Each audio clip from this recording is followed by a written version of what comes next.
Hello, hello, every segment of New Music like a MzBee once again to navigate you through the lives of the entities that we're bringing, that we are privileged and honored to bring to your okay. As you know, New Music Monday is a platform for me to showcase and shine a spotlight on individuals within the entertainment arena.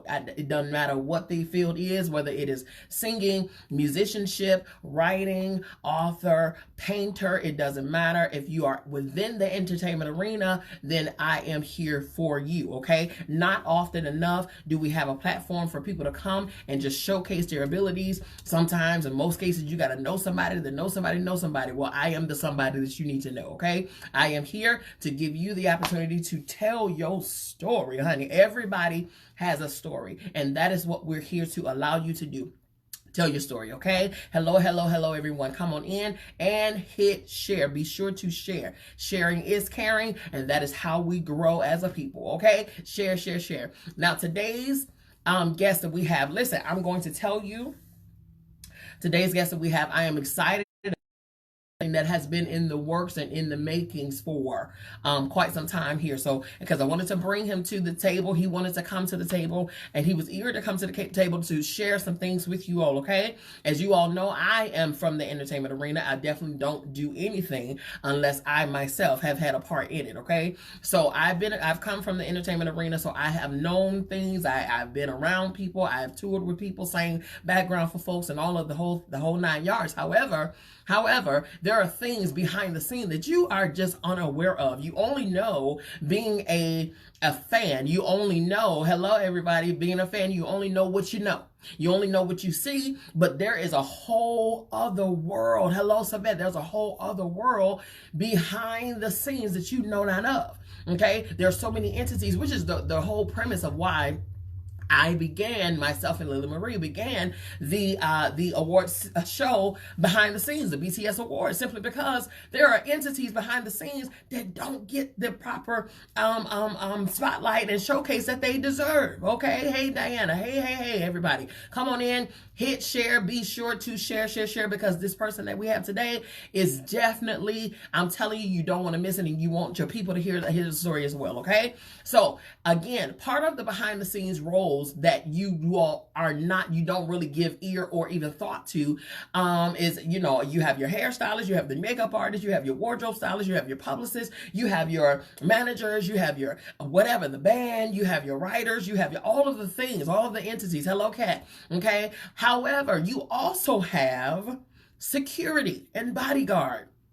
You have securities and bodyguards, okay? Those are the individuals, you guys, that I'm telling you, they probably have the most important and dangerous job out there. The reason is because they have to literally put their lives on the line. They have to be the barriers between their detail, the client that they are servicing, and danger and, you know, attack or whatever the case. So they have to kind of put themselves there to ensure that that person that they are hired to secure, that person is secured. Okay, they get from their point A to point B without a scratch on them. Okay, so those things are important. Those things are important because of these individuals. You get to celebrate and be a fan of the people that you're a fan of. Okay, I want to showcase this individual. This individual is not just any individual.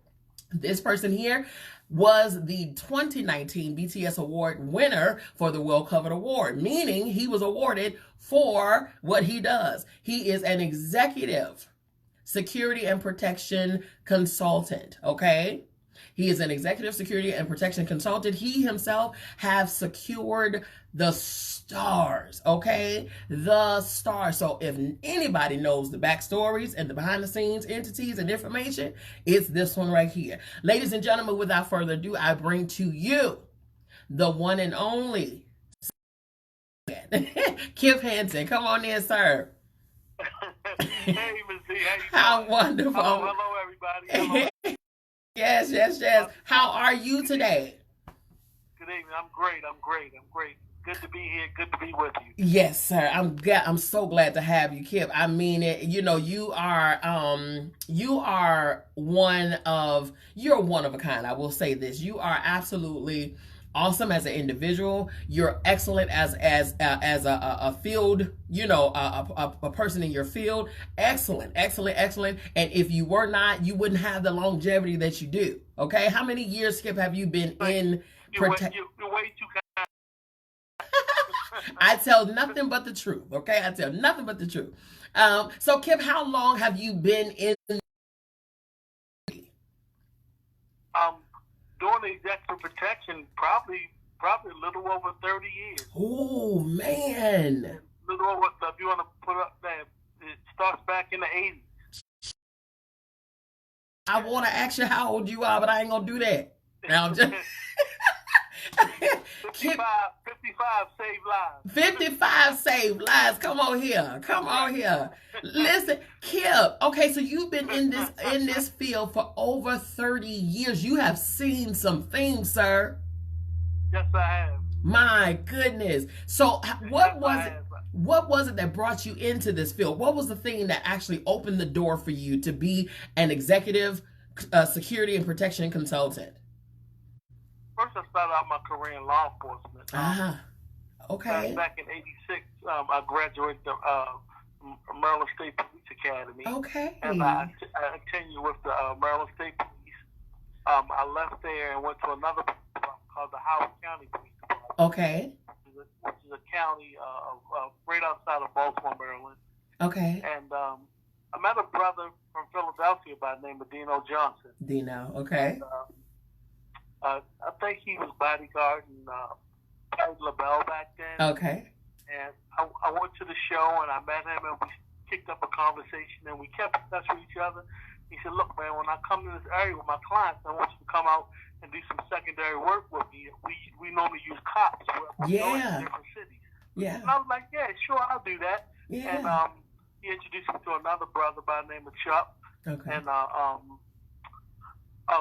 just they would come to this area and I would help them with their clients, and then they trusted me enough to say, "Hey, so-and-so's coming to your area, to the DMV area.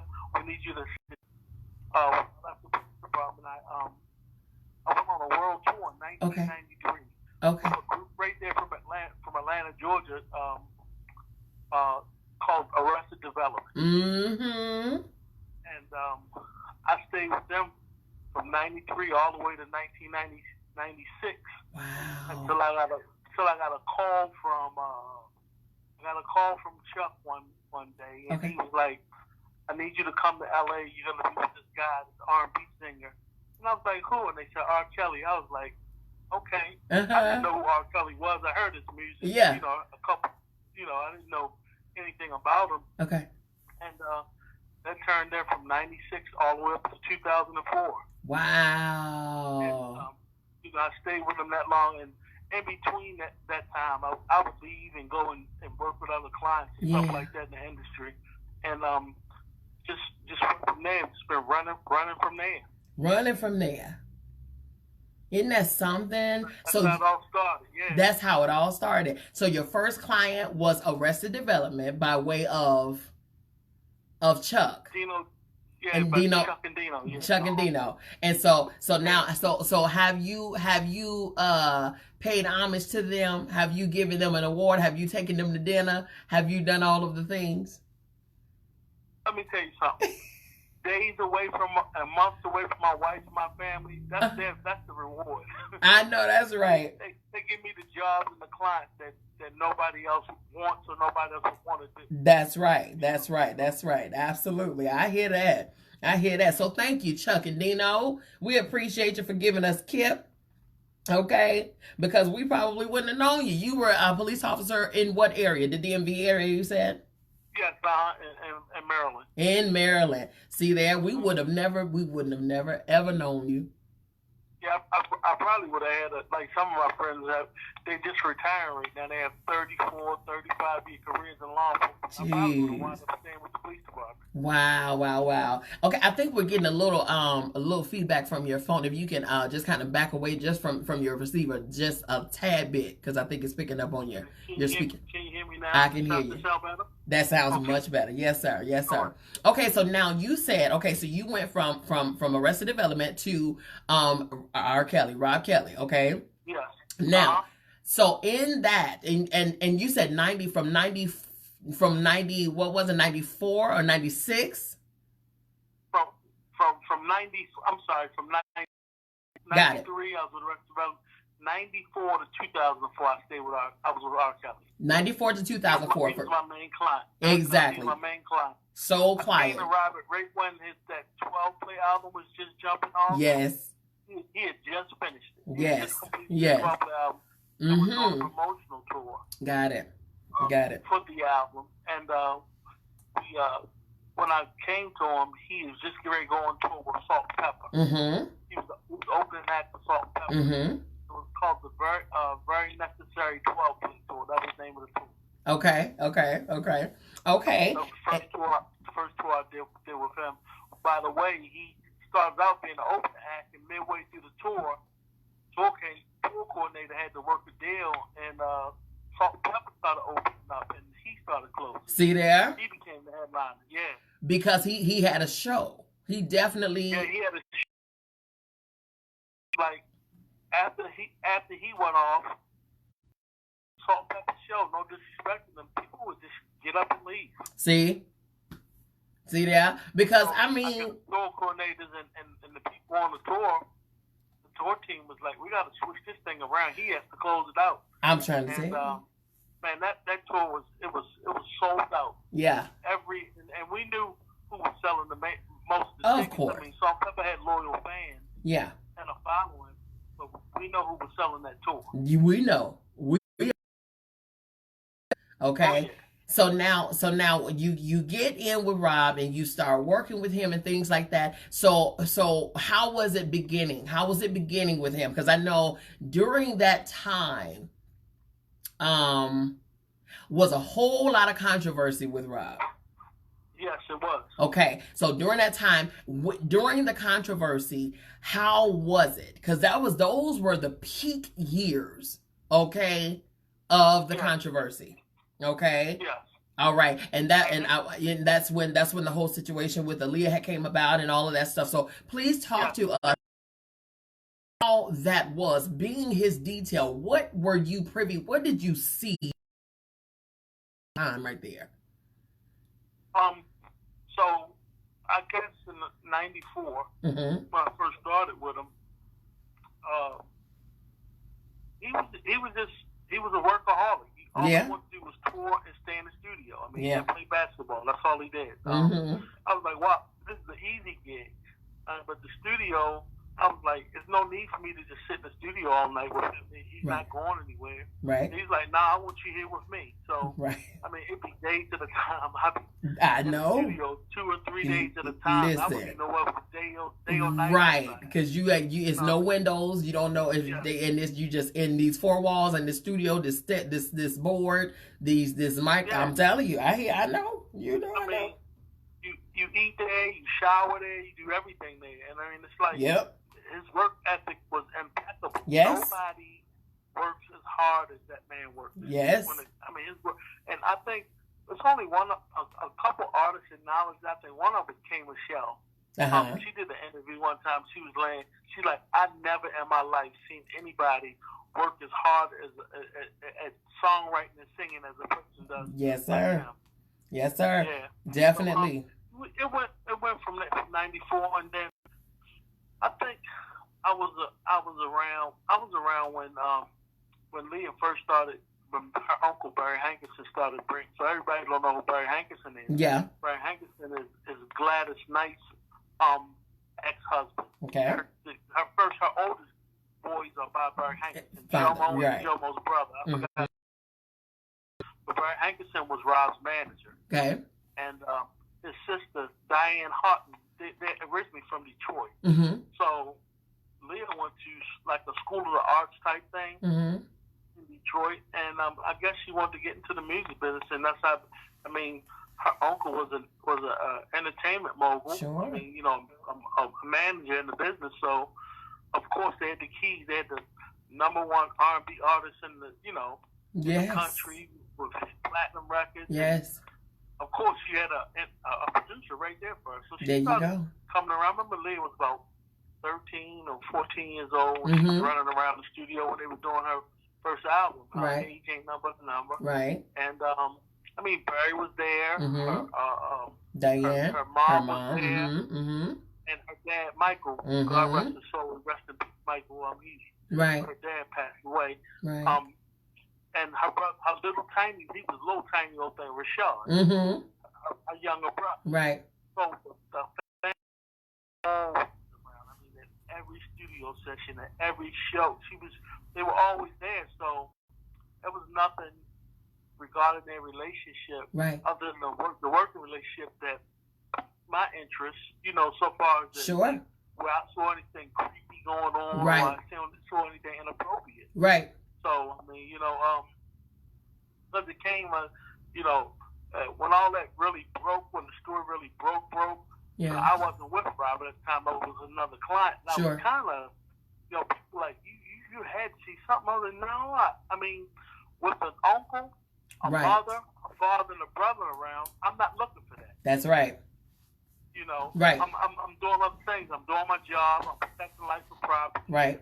I'm doing other things other than looking for that. Like I said, nothing piqued my interest to creep me out. You know what I'm saying? Because I'm telling my daughter, we go to the cookout, you don't sit on Uncle so-and-so lap. That's right. You don't hug him. You better not be kissing Uncle who. Come on. Whatever. You know what I'm saying? That's it.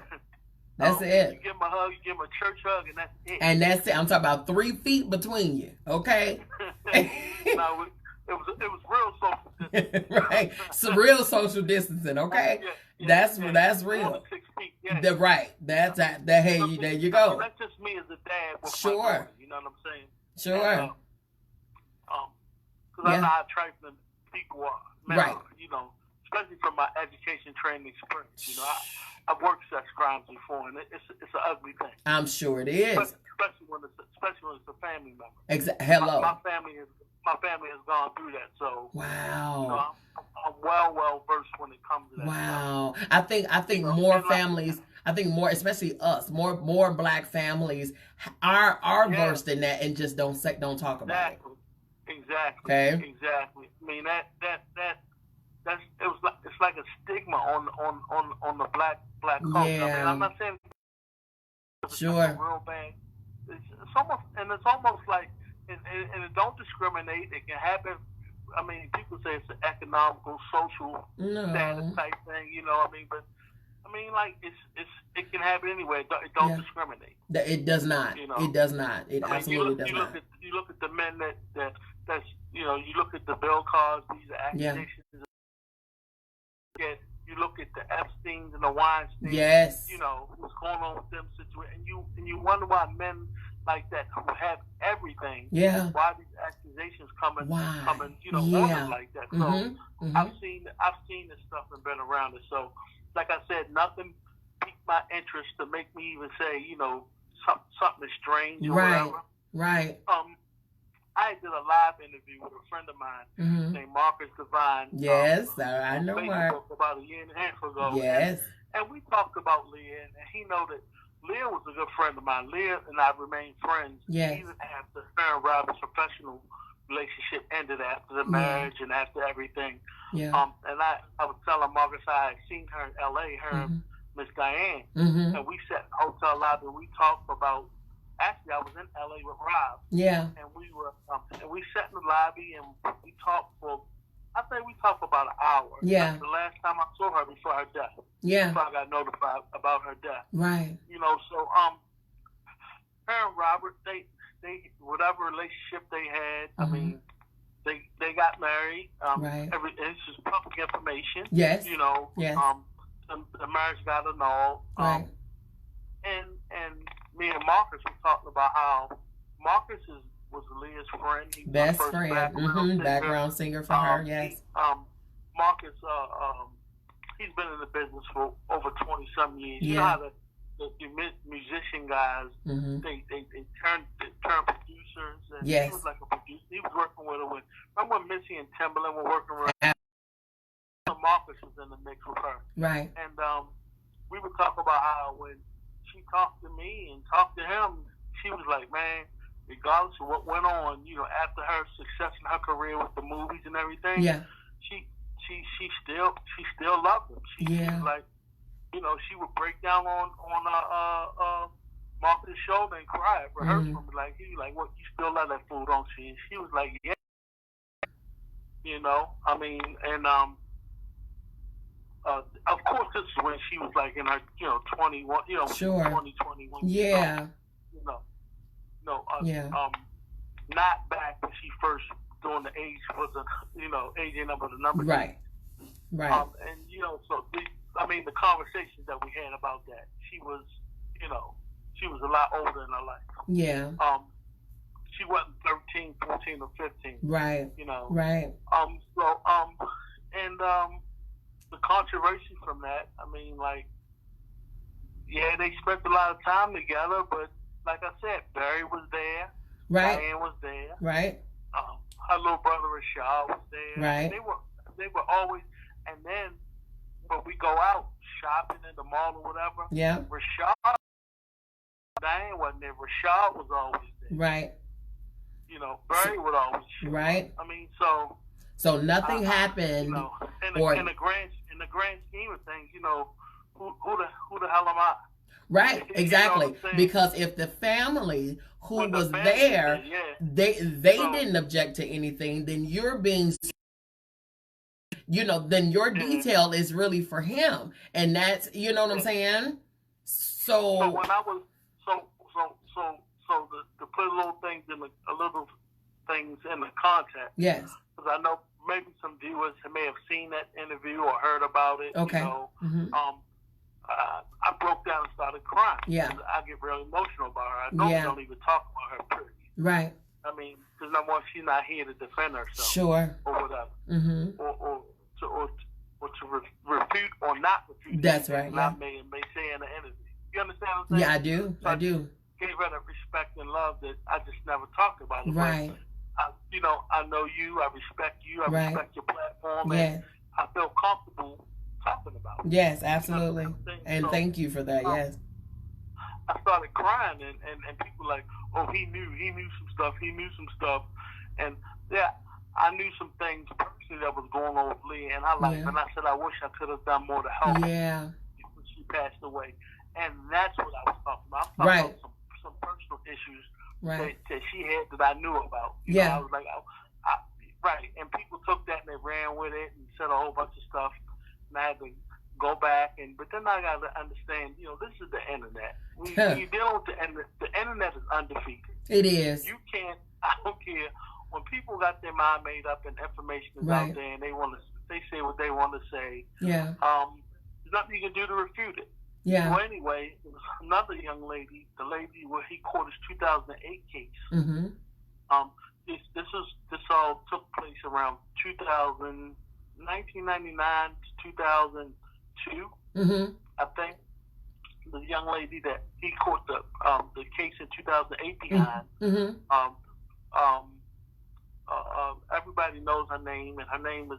It's been in court records and everything. Rashona Lansbury. Mm-hmm. Mm-hmm. So Shona's dad played guitar on Robert's album on the CB2.com album. So another parent, another legal studio musician. Yes. Yes. There you go. Her auntie. Everybody know who her auntie is. Sparkle. Right. Sparkle. Yes. Right. So when I would see Shona around in the studio, Greg was there. Mm-hmm. Her grandmother would fix German chocolate cakes and send them to the studio. Her family was there. Yeah.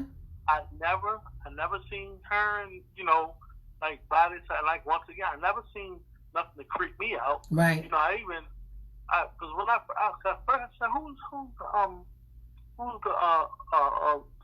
girl that always be with Sparkle? Mm-hmm. Said, oh, that's her niece. That's first thing I heard it was somebody said I think that might be Rob's goddaughter or something. Somebody like that. Mm-hmm. I don't know. I know the Sparkle's niece. Right. And then I later found out that it was Greg's daughter. Mm-hmm. She was always there with him. Right. When he did the studio sessions or whatever. Once again, family members there around. You understand what I'm saying? There you go. Exactly. Nothing nothing peaked my meter Right. to make me. You understand what I'm saying? Yes, I do. Yes, I do. A lot of people in and out the studio in Chicago, other artists. I mean, we had, Jay-Z came there to do work with Rob on the Fiesta remix. Yes. And Steve Stout came there one night. I mean, we did that. I mean, there was so many different artists that Rob was writing for. Right. Back and forth, and I was maintaining the order of protecting and serving while he was doing his work. Sure. You know. Sure. So I'm not investigating sex crimes and any alleged thing that he may or may not be doing behind the studio door. And I'm not behind the door for the studio working. Right. You know. So not saying that if I did see something, I would have been duty bound to give that person relief. So let it be clear that I would not have condoned anything improper, anything that I saw. Right. I would immediately step directly to it. Absolutely. Absolutely. You know, and first of all, I would have stepped to the person and asked them, you know, do you want, you know, you need relief. You want to get out of here. You need to go. You need to be taken to a place of safety. Are you in? Yes. Being with him, I'm not worried about going home. Right. Or not being his client anymore. I mean, I work in the business. That ain't my only client. There you go. Come on. My first yes. and one gonna be my last. That's right. You know, so I never worried about job security when it came to him, and that's why I think he had a certain respect for me. Sure. And I wasn't a yes man. That's right. That's right. A man of integrity. That's right. He respected. He respected my. I respected what he did and respected what I. Absolutely. Absolutely. You know. Absolutely. And those are the two individuals. All the new stuff, the new people with all these new charges and stuff like. So we moved from Chicago to Orlando, Florida. We were in Orlando from the beginning of '99 all the way up to 2004.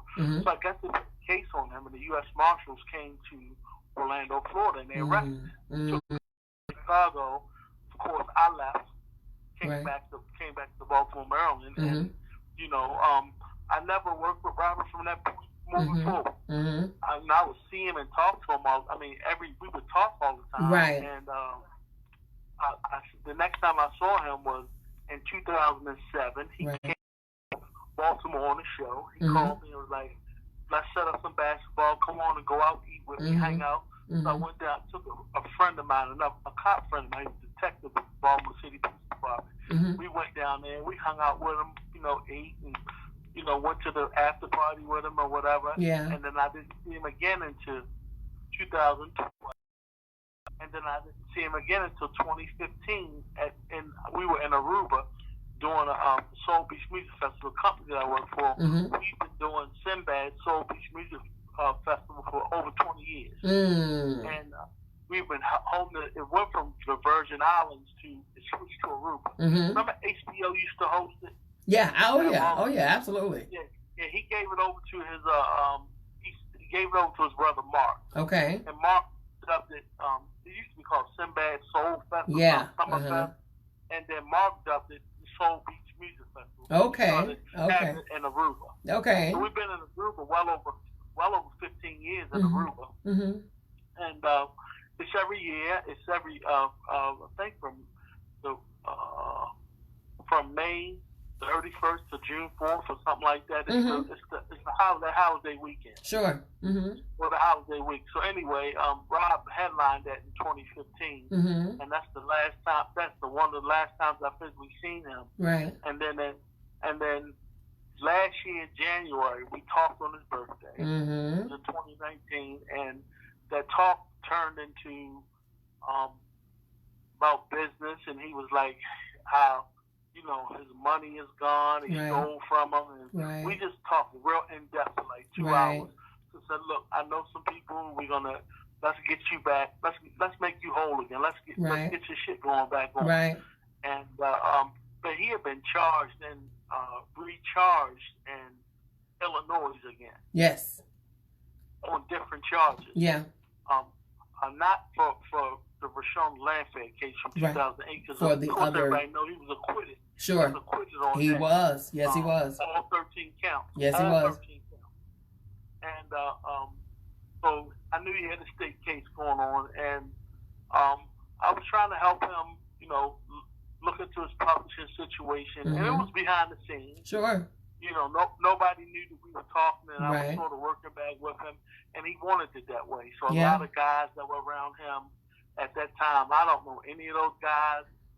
I don't know them. Never seen them. They don't know me. Right. They've been on interviews talking about how that happened. And all this yes, stuff. They were. I don't pay any attention. I'm not even trying to rebut ignorance. Right. You know what I'm saying? Right. I don't waste my energy on that. Right. So and then I talked to him the night he got arrested by the feds. I talked to him, and I went to New York. I did some business and told him what was going on, and everything was looking good, and we were talking about him coming to New York to seal a situation, seal a deal situation that we were working on. And then 2 hours later, my phone started blowing. It was like, man, the feds just locked Rob up. I said, you're lying.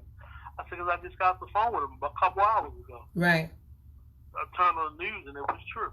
Yeah. So fast forward, I guess the feds put together their case, and then they charged him in the Eastern District of New York. Yeah. And then one day, I was sitting doing some paperwork, sitting at my table, and my doorbell rang, and I went to the door, and it was somebody from Homeland Security. They subpoenaed me. The grand jury subpoenaed me to come testify. Right. And everybody knows that I went to Chicago for a couple of days. Yeah. And for the first day, they questioned me for 9 hours. And then the second day asked me, could I come back tomorrow? And I was like, it's kind of strange. I didn't testify before the grand jury. They said, the grand jury, they only convene on Thursdays. So I was like, are they not telling me something? Right. I was like, because, he has two co-defendants that I work with. Yeah. Used to work with them, Daryl McDavid and Milton Brown, a.k.a. June Brown. And I'm like, I wasn't worried because I know I haven't done anything. Sure. And, Sure. But when I came back the next day, they interviewed me for another 3 hours. And then when I testified before the grand jury, I went in. They asked me. It's like 12 or 13 people sitting up there, and there's no judge, there's no defense, there's no defense attorney, it's just the prosecution. And if anybody's familiar with the grand jury, all a grand jury is a hearing of people. I guess they call you you're a witness for the grand jury. Right. The prosecution asks you a bunch of questions, merely just to help them solidify their case to bring an indictment against somebody. And I went, and me and another person who testified was named Ian Morenas. Ian was Rob's main engineer. And I testified, Ian testified, or whatever. Because I wasn't in the room when Ian testified. Of course. And I got on the plane and I came back home, And I'm like, I spoke my truth to the people. I said what I know. I said what I didn't see. Right. I spoke the truth. Right. And that was it. Right. I'm not on a witness list for his case. Right. I've been called to testify in his case that's upcoming in the Eastern District of New York, right, or the North District of Illinois. Right. So, and that's it. Right. So let me ask you this. Kip. When it came down to all of that stuff that was happening, all of the things, all of the information, when you, because I know I was there, and I of course I saw, I witnessed, I was included, I was involved in that whole conversation that you had with Divine and with Rocky and with Demetrius, Jimmy, so now let me ask you this. When, upon knowing all of this, because you, as you say, you didn't see a lot of the stuff that was going on or whatever the case, because your focus was not there. So now, but after the fact, because now you said you all went down to Florida, he was booked down to Florida, you went back to Maryland. So when you went back and about the things that was happening, what, and then when you learned about the whole situation? Because you know, all ever since then, you have this finding, or no, what is it? Right. Surviving R. Kelly, and learned? when you learned about all of these things, what was your thoughts then, especially of the people that you were surrounded by that was involved or enabled a lot of the stuff? It was mainly I learned that Robert is in the situation he's in because of the people he had around him in his life. From '94 up until he got charged in 2004 for that first case that finally went to trial in 2008. Right. I kept that man safe and out of trouble. You ain't no drama about him other than the Leah situation. Right.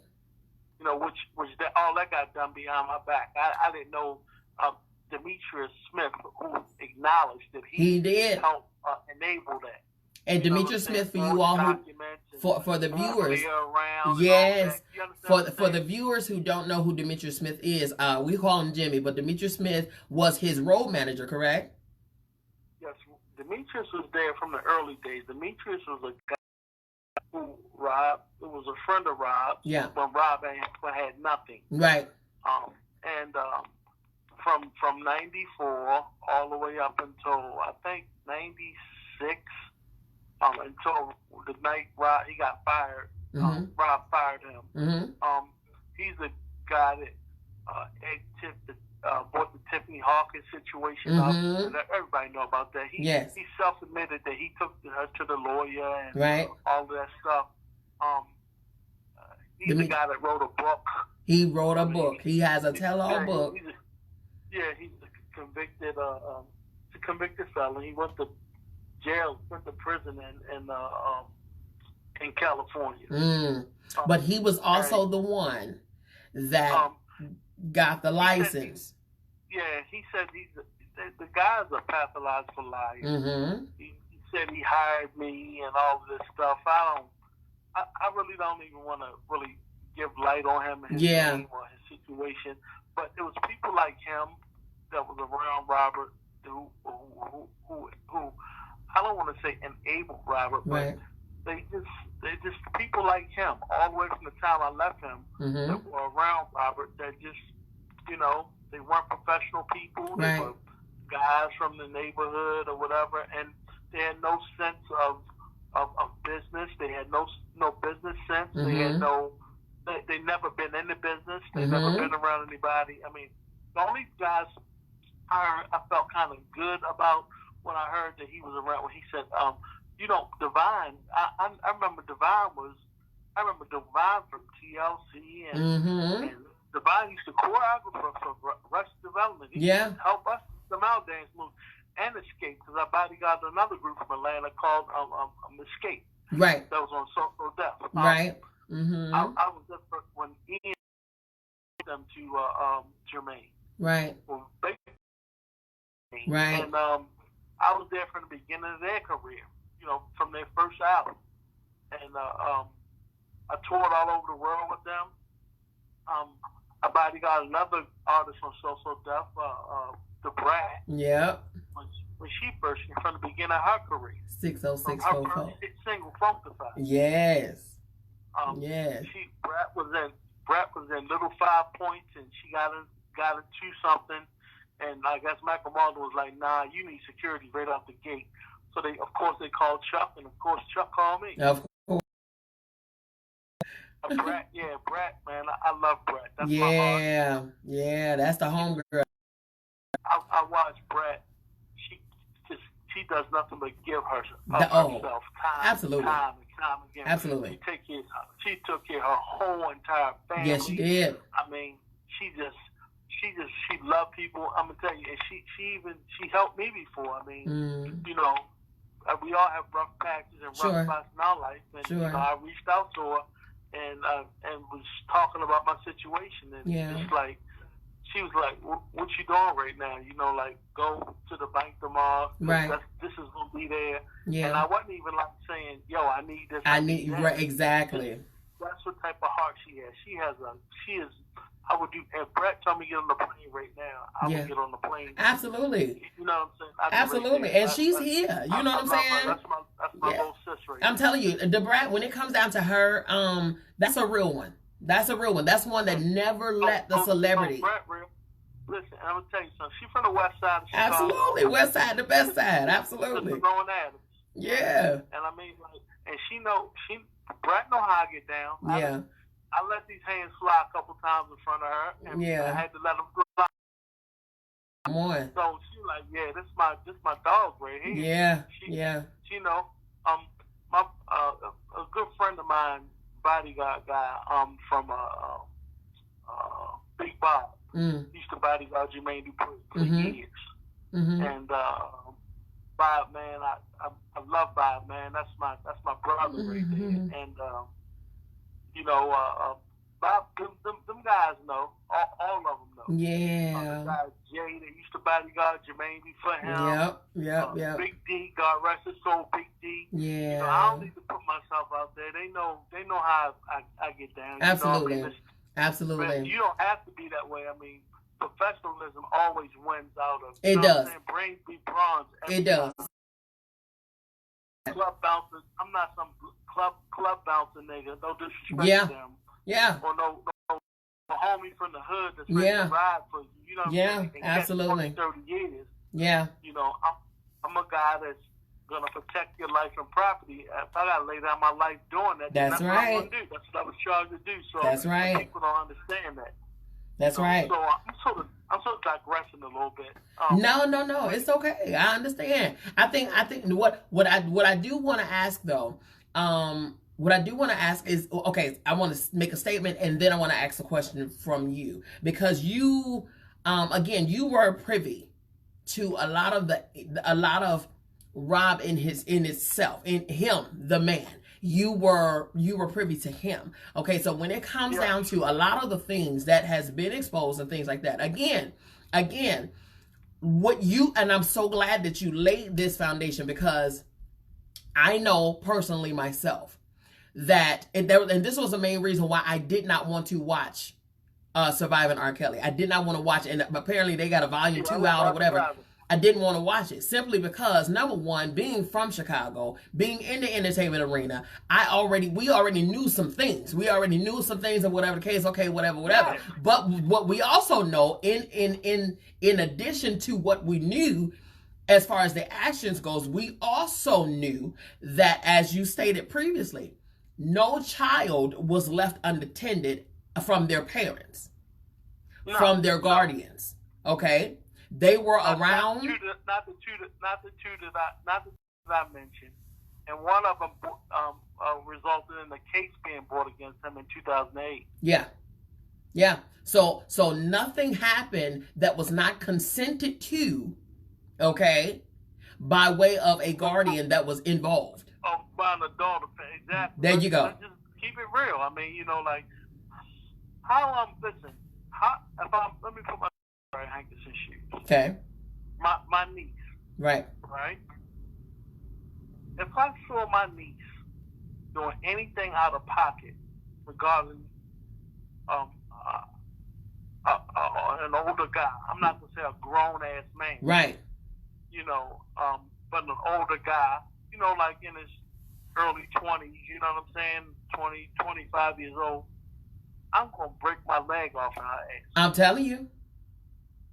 Do you hear what I'm saying? I'm telling you. And then that's before her daddy get to her. Come on. I'm telling you. You know, so, I mean, you know, if things were done, were they condoned? Was the green light given? Did they use her as a sacrificial lamb? I don't know. I mean, but people can look at the situation and make their own assumptions and draw their own conclusions. But, you know, a lot of people, majority of people don't have common sense, but they damn sure ain't dumb. They not by far. And that's the thing that I do know. That is the statement that I did want to make. In that, be clear. There was no children on the scene without a consenting adult on the scene. Okay, now be clear. Right. Now here's the thing. Here's the thing. In addition to that, okay, when he was in his prime, when he was making all of the money, when he was doing all this and then the third, everybody was for whatever. So whatever. And also too, in addition to that, after watching and after being a part of that live, okay, and learning more, right? Cause I watched Demetrius. I know we don't want to bring him up, but I watched him crying and bawling on that particular live, and being and what he wanted to project so that we can pick it up. He wanted to project remorse and guilt and things of that nature. Remorse and guilt, that's all it was. Right. And so that's the thing that made me, because we were all flabbergasted. Like, what do you mean you were the one that went and got the doggone marriage? Like, what do you mean? And so after that, I went back and I watched it. I had no choice but to watch it. Okay. And when I did watch it, when I did watch it, that's when I learned a little more about Rob that I did not know. I knew of his being molested as a young child. I knew of that. Yeah. However, I didn't know the detail. Yeah. He shared that with me. See, and I didn't know the detail of the molestation. I didn't know the detail of it, and I didn't know how severe. It was very bad. Exactly. And I'll let him talk about that, because he'll probably talk about that later on in the Sure. I think he talked about it in a book that he wrote. I don't know about, and I don't know how in depth he went into it. But he had a conversation one night with myself and Rock, my brother. Yeah, Rocky, and that's my homeboy there too. Yeah, and I was like, wow, man. I was like, you didn't tell anybody? You didn't. So if you look at the whole situation, here's a man that was molested. Yes. Multiple times. Yes. And it happened from age 8 until he was 13. Yeah, actually 6 to 13. Yeah, well 6 years old. Yeah. Yep. And so here's a person, and then he has this gift.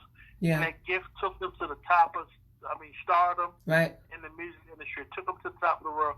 And through that journey in his life, he's never had mental health help. Nope. He's never had any type of help with it. Nope. And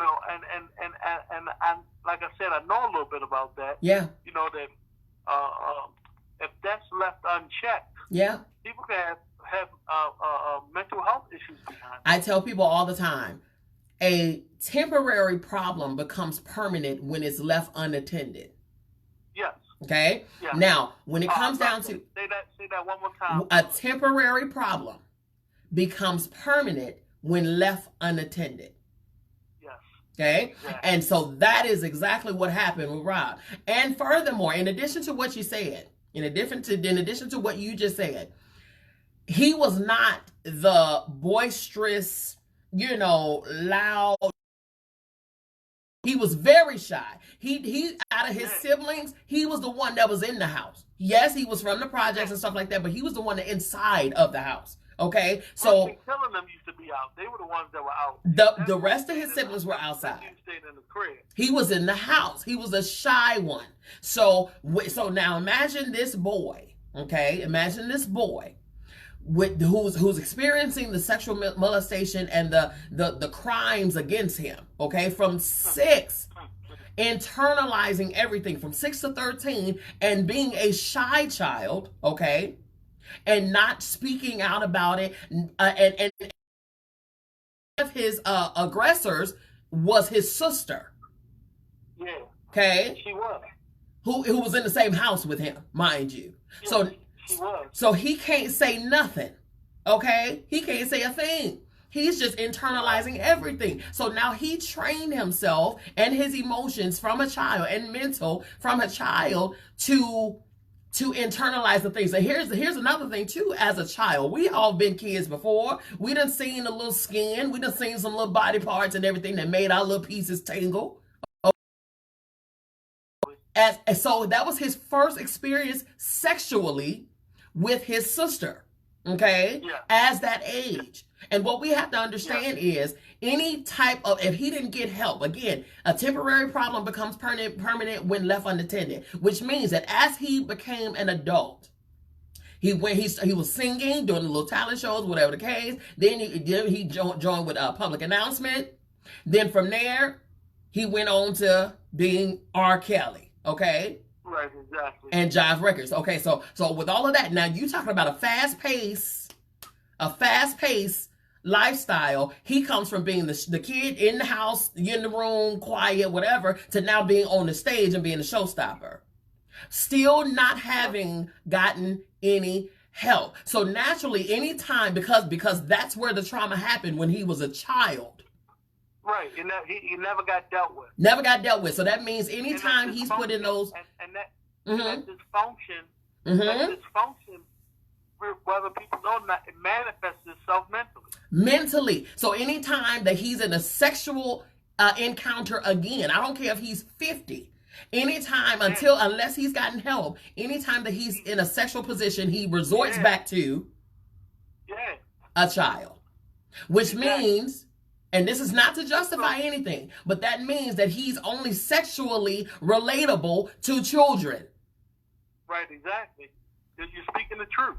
Okay. You're speaking the truth. I mean, it's like I just, when he told me that, and then with all this stuff come full circle, looking at all this stuff, I'm like, wow. Yeah. You know, it's known that his sister sexually molested him. Yeah. You know, but nobody's looking at that. Nobody said anything to her.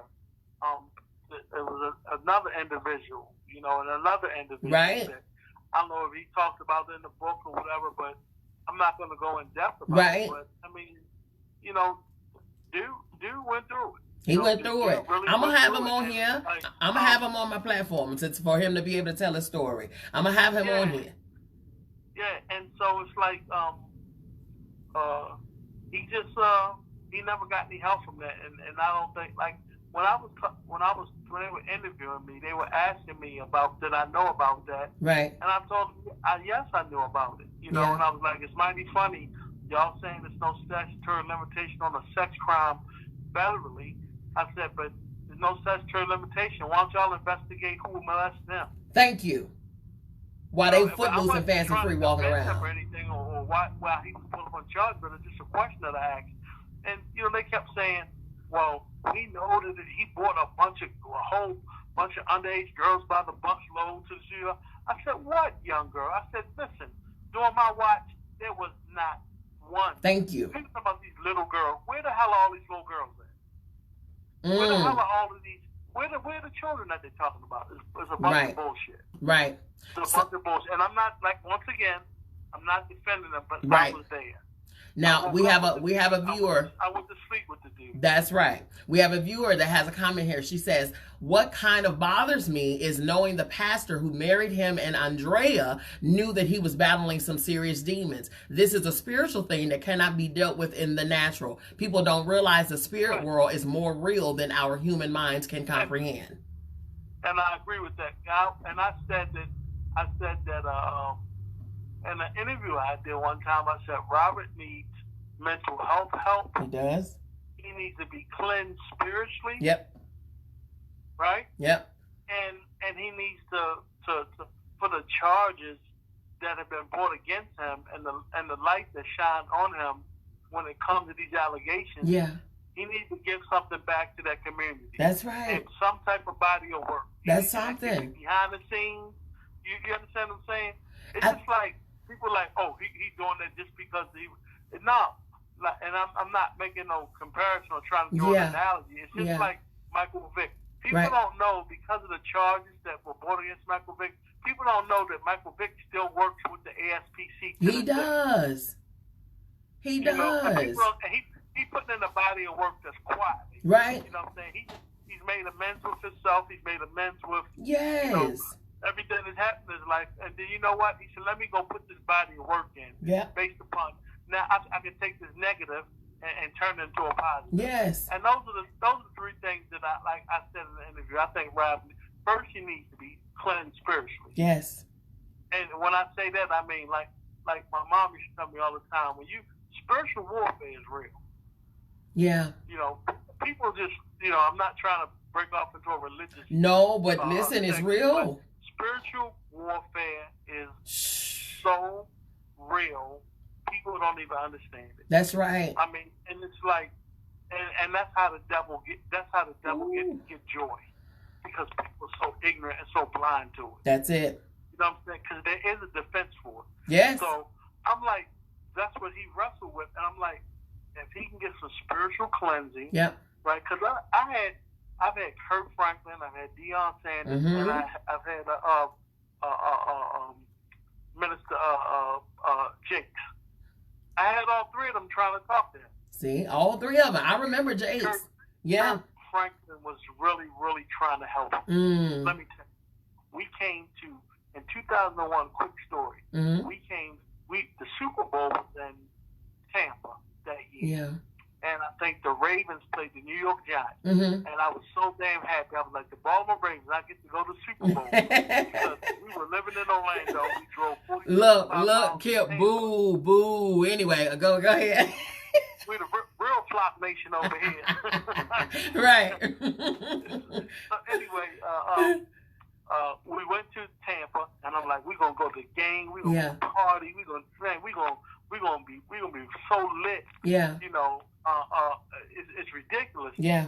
And Kurt Franklin called me. And Kurt Franklin, I got on the phone with Kurt Franklin, and I gave the phone to Rob, and he invited us to church. Yeah. Yeah. So we wound up going to a church service. There's a mega pastor in Tampa. He's a white pastor. Pastor Rod something, I forgot. Rob Thompson. He has a mega church in Tampa. And we wound up going to that church service, and let me tell you something. Donnie McClurg, and all of the gospel heavyweights, and they were in shock. Wow. See Rob walked through that door, and he got up on stage. Deion got up, and Deion said a thing, and he called Rob about the audience. Yeah. Matter of fact, it's a clip on YouTube. Yeah. You'll see Rocky. You'll see all of us sitting there right next to Rob. He got up on the stage, and all Rob kept crying out was, "Somebody please pray for me." That's it. And that's the one thing I will say. That is the one thing I will say. The church came, Deion, everybody came and laid hands on Rob, and from that point right there, Deion Sanders and Kurt Franklin has been advocates for him. Yeah. Interceding, praying for that brother. Yep. And praying for his deliverance. Yes. You understand what I'm saying? From the demons that got a hold of his life when it comes to spiritual warfare. I'm telling you. And I'm gonna tell y'all something about Kurt Franklin. Go ahead. That little nigga right there, he is the realest cat you ever listen. That's my dog. Yes. You hear me?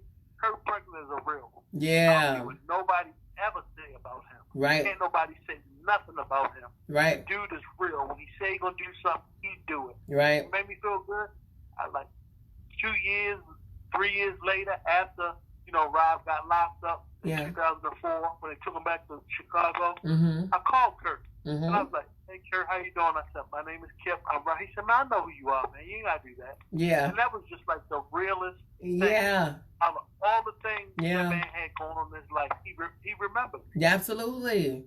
You know what I'm saying? And absolutely. So, I mean, like, those were the lights that were shining in Rob's life. That's right. Back then that he needed around him. I mean, the spiritual warfare, man. I mean, it's just like he listen, and people laughed at me when I said this one time in the interview. One night after we left the studio and we were getting ready to go to a party, and we started praying. We were praying, and it was just me, Rob, and another guy named Big John. Big John, he passed away. God rest his soul. So we're in the car praying and there's security. Everybody's outside the car. We inside the car praying. And all of a sudden, dude he broke down and started speaking in tongues. And that's not really like he got that. It's in him. It's in him. But he's just wrestling. He's just fighting. He's fighting. You know what I'm saying? I was raised in the church. Yeah, same here. And I know that everybody speaking tongues. We don't you know, some people be faking it. You know some it, people, saying watermelon bubble gum the whole yeah, time. right, exactly. You're right. I just know, and I've heard him do it other times where people were praying over him. Yeah. About people that's in the body of Christ, laying hands on him, and where he's broke out and he just broke out in speaking tongues. You know what I mean? Like, but like they say, it's a double-minded is a double-minded man. He's unstable in all his ways. You say Jesus in one sentence and then you curse in the next sentence. Come on. You know what I'm saying? It's a double-minded man. You wrestling between your flesh and you understand what I'm saying? And that tug of war is real when it comes to spiritual warfare. Isn't it? Isn't it? And I'm not trying to listen to all the listeners and everybody's listening to this that's on this platform. Yeah. I am in no way, because I've been called a rape apologist. See, I'm a molester too, and all of this. Oh my God. And I've been called some horrible things, and I'm an enabler.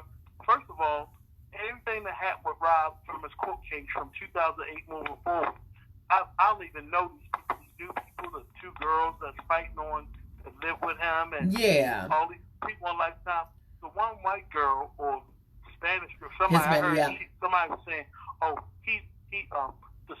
Rob wrote the song 'You're Not Alone' for exactly for Jackson." Right. We did that song at CRC. Peter Mokran was the engineer. I love CRC. He wrote that song for me.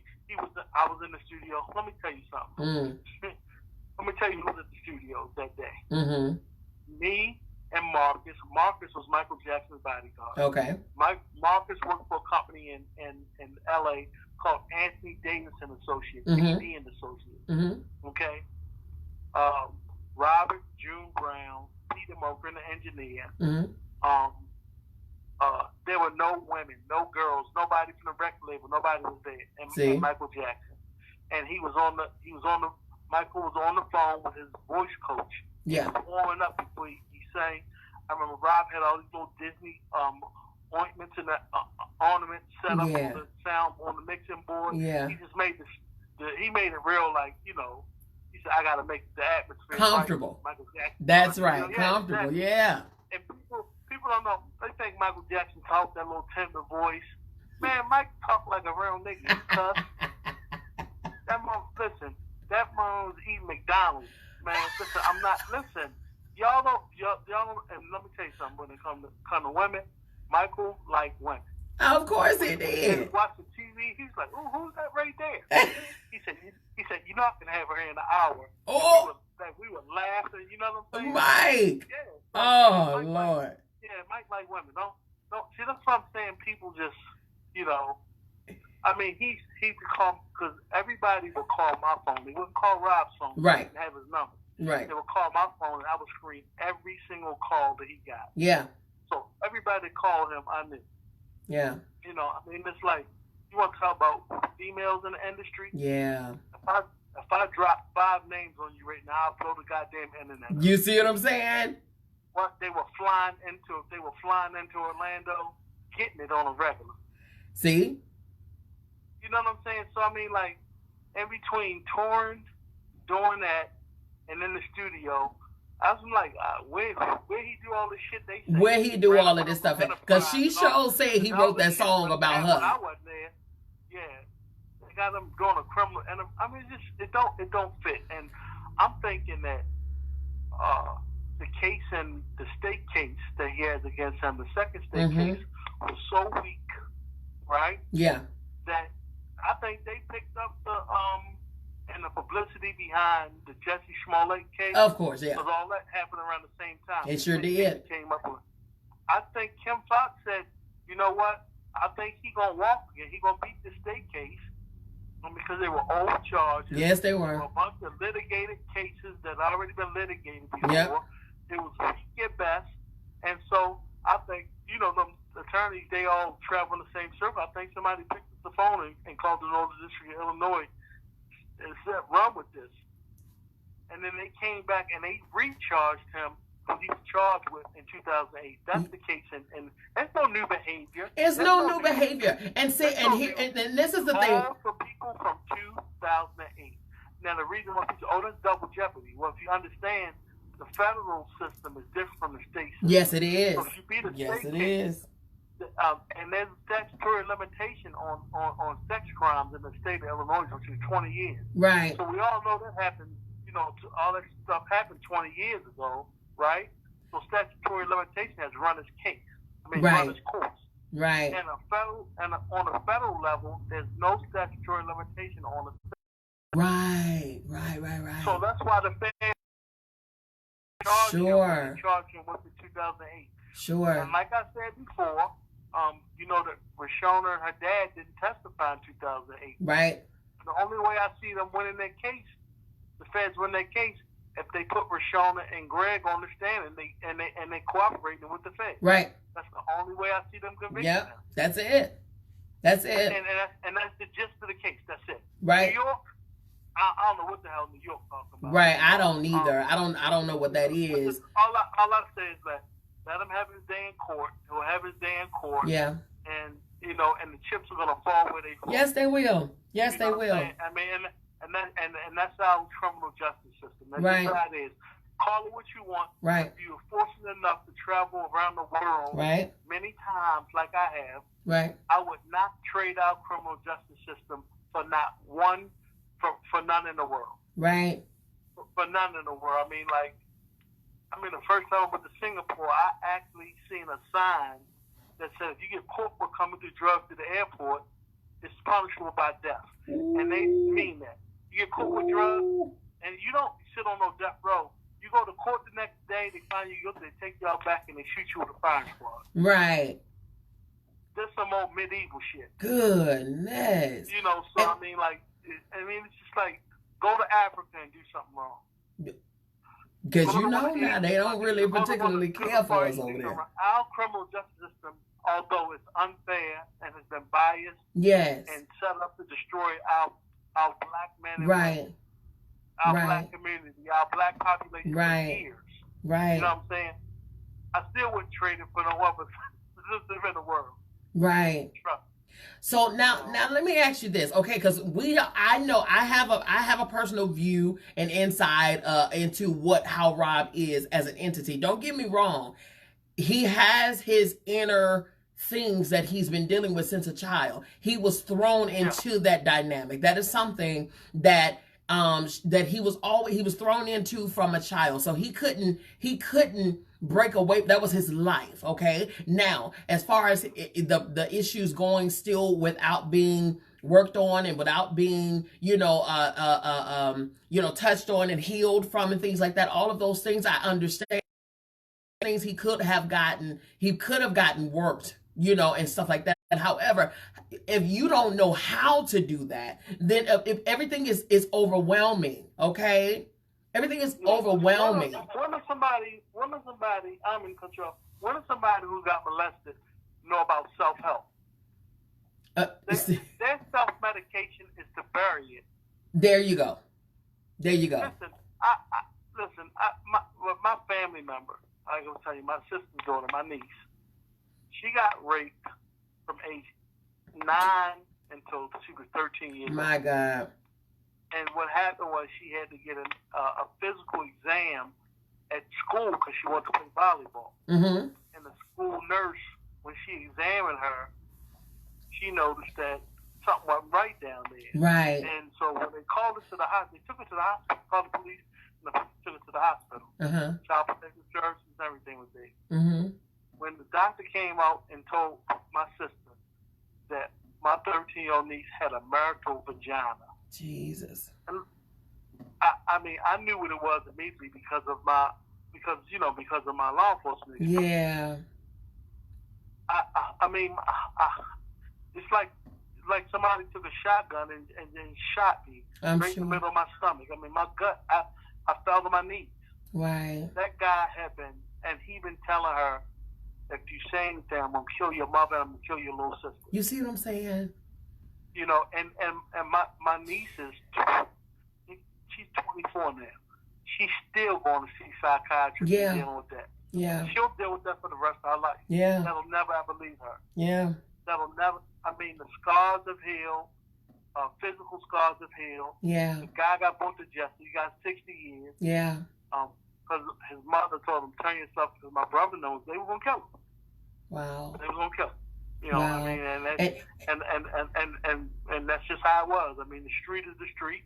That's and what it you is. do something like that, and then you go inside the jail, and people know you got that type of charge. They're going to kill you in there, too. Yeah. So he went on protective custody. When he found out, my brother was locked up at the time, so when he arrived at the same jail my brother arrived at, he told the people at the jail, this guy in here, the one that defended the victim's uncle was in the jail. They moved him out the jail. Mm-hmm. He got 65 years, so, I mean, he'll probably die in jail. You know what I'm saying? So he gonna get what's coming. He'll get what's coming to him. But that's the thing. My will never ever be healed. Exactly. That's the thing. What people don't understand. Okay. Because I myself, I don't have the story that your niece has, but I have a story of my own. Okay. Now, and in my case, don't get me wrong, I know what it feels like to have that sitting and weighing on you to where you can't come from, because I didn't trust another man after that. I'm gonna just tell you now. Wow. I had a guard up, like, no, I'm talking about like the Great Wall of China, the whatever. It was a wall that no man could penetrate, okay, whatsoever. And that's not right. I mean, yeah, a woman's innocent, a female's innocence like that, and rob her of all the natural desires and the natural growing up female and growing into a woman and experience life being with a man, with a mate. You know what I'm saying? Right. You know, the Bible says when a man found a woman, he found a good thing. Especially a wife. Come on. Your wife. And that she is, okay? That's who she, me, her. There you go. Huh? Yeah, that's right. I'm a wife right now, okay? Now, but here's the thing. Huh? I was saying that's just how it is. I mean, it's like like I said, I'm not making no excuses for him, and it's just that a lot of things that I saw and I was there, and a lot of accusations that are being made, I saw none of that shit. Exactly. And here's the thing, because it might have been when I came back to Baltimore. Yeah. It happened from moving forward. Yeah. None of that shit. Wasn't no little. Exactly. Young underage women, and we had professional people with us. You think Barry Hankerson and the record Janet Kleinbaum and Barry Weiss, right, and the lawyers Jeremiah Golden, right, people that were around them constantly 24/7. You think they condone that shit? Absolutely not. You know, I mean, listen, come on now. I mean, come on. I mean, we were so in the public eye. You don't understand. It's I know. From 94 to 2000. Well, Robert was at the height. At the height. Do you understand me? The very. And people don't even know this. You can go to RIAA, Recording Industry Association of America. Mm-hmm. The headquarters is right in Washington, D.C. They got a website. Mm-hmm. You look at the top 100 selling artists in music, right? Yes. Top 100 selling artists in music. Mm-hmm. I'm not talking about no fucking iTunes, digital. None of the streaming downloads, Napsters, none of that. Somebody walked into a Best Buy or a mom and pop store and bought your physical record. There you go. Whether it's a tape or an album. That's right. Or CDs when they first came, when that format first came into play. That's right. Nobody. Robert is the number 45th selling top artist in the history of music. I think number 1 is the Beatles. Right. And then 2 is Rolling Stones. Right. And then you got Michael Jackson. Right. And the only black artist that sells more music than him was Mariah Carey and Whitney Houston. You see what I'm saying? He don't sell more music than him. Beyonce never sold more music than him. I'm not talking about digital streams. Yeah, exactly. I'm talking about people that walk into a fucking albums, store, actual. Or somewhere, there you go. Scanning of a barcode. Yeah, something called SoundScan. Yes. Nobody did. No. When last time let me ask you, since this digital age you've been in, I can't tell you the last time I've been to a Best Buy to buy a CD. Right. Because you don't have to. Because you don't have to. Made a difference. Yes. You know, Right. so I mean, like That says a and lot. it sort of killed that. You know, it's a gift and a curse. It sort of killed the industry. You know, so I don't want to hear about men lie, women lie. True. True. Go to RIAA.com and you look up the top selling platinum artists in the world. Robert, the millions of records that he sold worldwide. Yes, worldwide. And that's the one thing that selling artists in the world. That's the one thing that people they don't. That sit in front of him. Right? Tupac Oh yeah. And Tupac did that posthumously. See. You know. That is the one thing I will say, Kip. That's the one thing that people don't. I hate the fact that, don't get me wrong, it has to be discussed. The legal stuff has to be discussed. The truth needs to come out. Absolutely, I get it. He needs prayer. He needs deliverance. He needs help. He needs therapy. All of the stuff. I agree wholeheartedly. However, one thing that you can never take away from Robert Kelly is the fact that he is a musical genius. Yes, he is.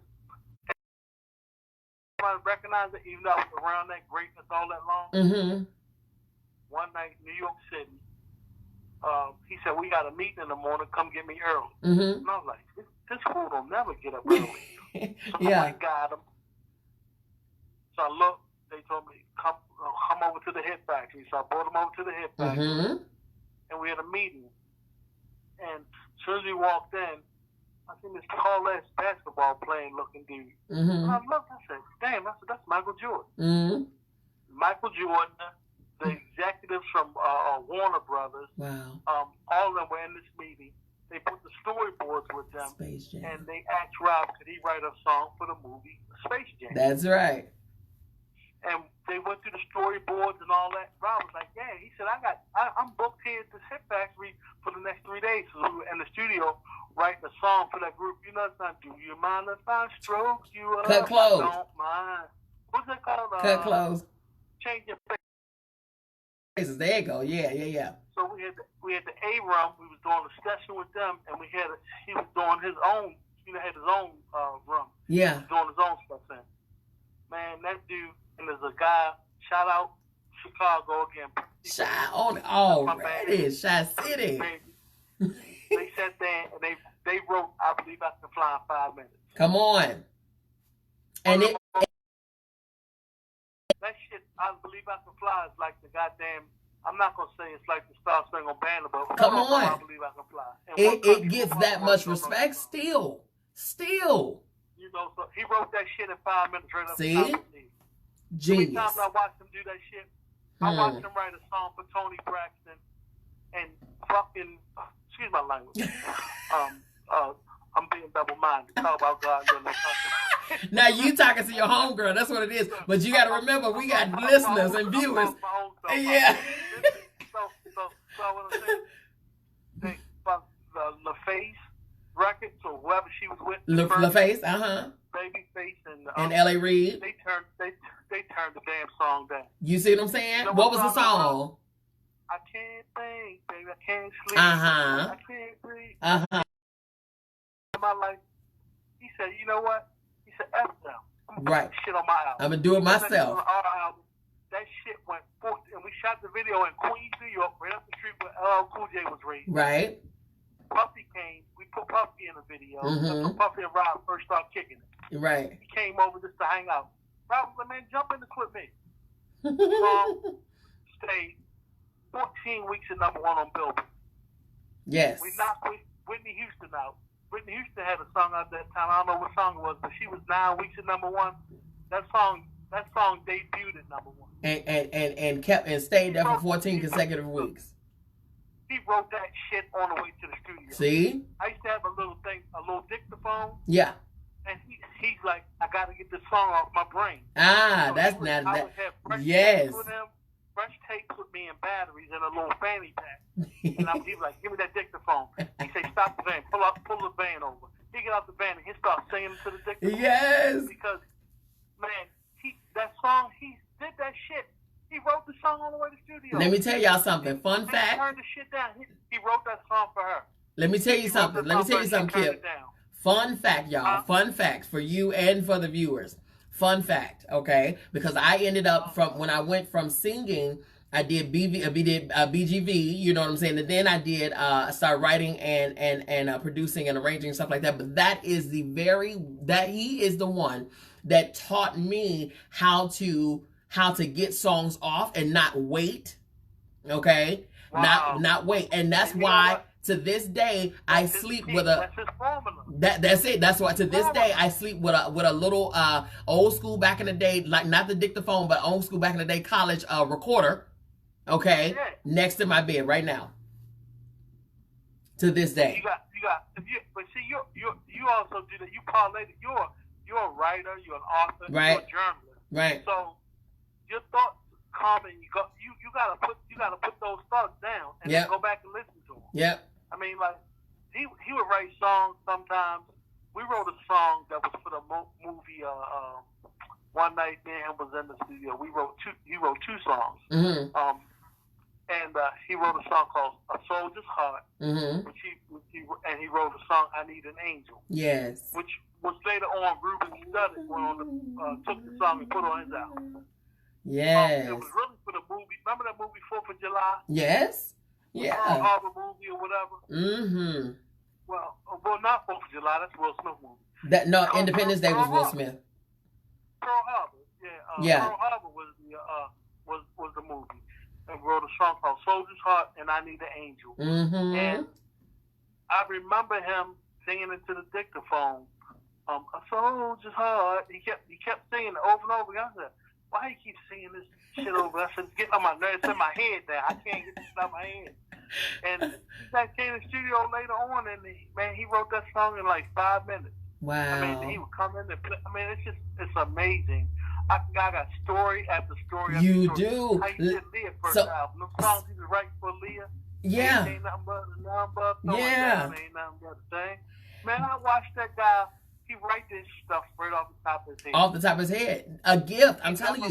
He never Genius. He never wrote one thing down. Genius. Everybody know that he sort of can't. He sort of. Yeah. You know, yes. Reading and writing. Mm-hmm. So, that's why he couldn't. Like the Grammys want us to. He told the truth when he said he couldn't host the Grammys because he couldn't read the telephone. Yeah. So there are things. There are absolutely things. True. Absolutely, there are things that he's definitely clinically shown to be illiterate. You know, can't read, can't hardly write, and stuff like that. I don't want to freeze your listeners out, but I don't know how you might feel about it.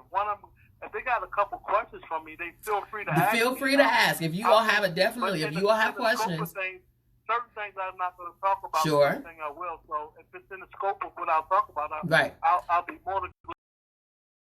That's right. So questions they want. So today we did a special timing. If you want to allow that. Okay. Now, it's fine. It's perfectly fine. If you all have any questions that you want to ask Kip while he's here, within reason, then he'll answer them for you, because there are certain things that I won't allow. There are certain things that I know that Kip knows I know that I would never, okay, because I have integrity, okay? So there are things that we can really go into. You know what I'm saying? That's right. One more time. Journalistic integrity. Journalistic integrity. There are some things that I've been privy to that he's way more privy to that we would just not discuss here, just out of respect for the whole everybody involved. So that's not what this is about. I am not Wendy Williams. Okay. Some things leaving here when I leave. There you go. So now let me ask you this, Kip. The question that I want to ask is, in working with him and in working with all of the other celebrities, because who else have you worked with? Have you had the pleasure of working with, even outside of him? Halle Berry, Patti LaBelle, Arrested Development, Luther Vandross, Mariah Carey.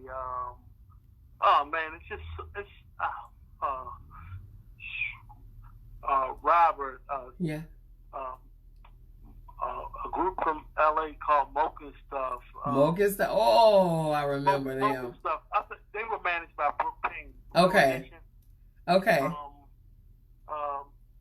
Man, just so many people, so many clients. Yeah. Okay. So in that, and the reason that I asked this one, What as security, as the one that is responsible for their well-being, their protection, all of those things, their welfare, making sure that they are secure, making sure that they are covered, and all of that, right? What is something that you, outside of your detail, what is one thing or a couple of things that you just have to leave with your client? What is something about you that you must leave with them? You know what I'm saying? Um, I establish the way I go into it, especially with a new client. Like Mm-hmm. I establish myself as a professional first, Of course. and then I have a professional job, and the guidelines are that they're to respect what I do, Mm-hmm. as I respect what they do. Mm-hmm. I groom them that way, and let them know that if I ask something of you, especially if it's regarding protecting your life and property, Yeah. I expect you to, to listen to me Sure. and follow my lead, because you're not paying me all this damn money just to be around you to call Okay. 911. Okay. Right. Right. Exactly. So and then as you with them a while, and you stay the course and you stay consistent like that, it's the respect start coming from a different place, Mm-hmm. and they start opening up to you, and they feel comfortable with you. Yeah. You gotta let them know that you respect their privacy. Yeah. What I try to lead with everybody, and this might sound corny, Mm. but everybody I've been with, I mean, I just try to tell them that everything you do, put God in it. That's it. That's Everything it. you do, put God in it. And some of them I have to tell it, some of them I don't have to tell them that. Right. I only have to go there with them. Right. For the ones that do, I let them know that. And I show them, I try to shine as a light, show them that spiritual side a little bit. Yeah. I mean, like, you got a dude out here that's a real a wild dude. Meaning, when it come to getting down, he gonna get down. He gonna squabble. That's right. He gonna line it up. He gonna fade whoever. Yeah. Whatever the case may be. But at the same time, you got a man of God with you. And when you say that and you wear that badge, you have to walk that way too. You have to show by example. Yes, that's true. That's true. Like, I've never had from the times that my boss Chuck, that he's had me around Luther. Yes. Because I started out at the concerts, I take care of the family.